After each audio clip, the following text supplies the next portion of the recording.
Samantala kanina po ay dininig na rin ang mga mosyon ni Senador Jinggoy Estrada sa Sandigan Bayan at may report ang ating kasamahan si Bernadette Reyes. Bernadette, ano na bang naging sitwasyon dyan? Kay Senador Jinggoy Estrada, meron din siyang motion na inihain na motion for judicial determination of probable cause.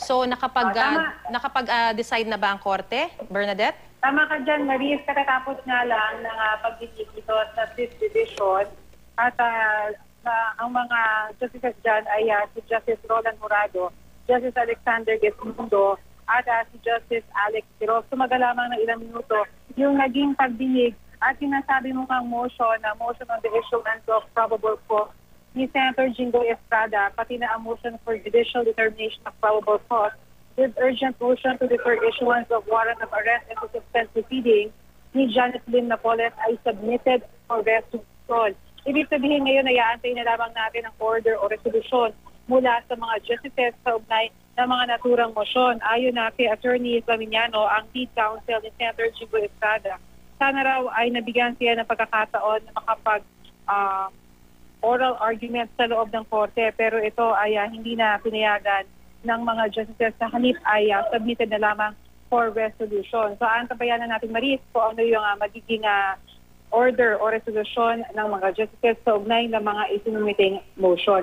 Pero ayon kay Attorney Flaminiano, sakali raw na maglabas ng warrant of arrest, ano mang oras ang 5th Division, sakaling meron makitang probable cause ay mag-voluntary surrender raw si Senator Jinggoy Estrada at hindi na raw kailangan pa siyang arrestuhin. Maris? Oo, tanong ko lang at Bernadette, no, yung sinasabi ni Attorney Flaminiano na hindi sila nabigyan ng oral arguments, na pagkakataon na magkaroon ng oral arguments, ano raw ang dahilan dito? Wala namang nabanggit, Maris, doon sa hearing kung bakit di na sila binigyan ng pagkakataon na makapag-oral argue.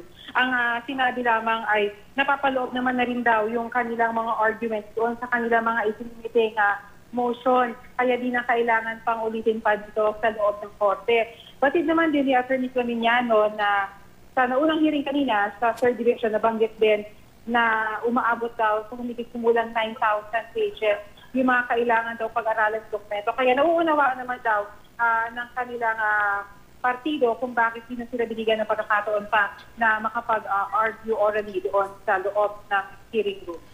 Alright, Bernadette, yung sa 1st Division, may history na dyan na pagkatapos dinggin yung mga motion, ay after a few hours, talagang naglalabas na sila ng resolusyon dun sa motion na yon. Like for example, with what happened yesterday dun sa kaso ni Senador Bong Revilla, umaga nagkaroon ng motion, pagdinig dun sa motion for suspension of proceedings at motion for the judicial determination of probable cause.